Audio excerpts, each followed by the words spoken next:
عطیہ سے روایت ہے، انہوں نے فرمایا کہ ہمیں حکم ہوا کہ ہم عیدین کے دن حائضہ اور پردہ نشین عورتوں کو بھی باہر لے جائیں تاکہ وہ مسلمانوں کے اجتماع اور ان کی دعاؤں میں شریک ہو سکیں، البتہ حائضہ عورتوں کو نماز پڑھنے کی جگہ سے دور رکھیں۔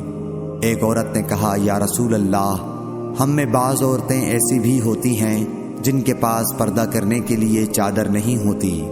آپ نے فرمایا کہ اس کی ساتھی عورت اپنی چادر کا ایک حصہ اسے اوڑھا دے۔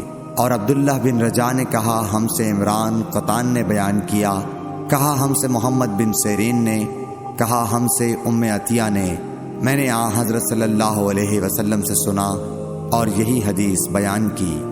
صحیح بخاری حدیث نمبر 351۔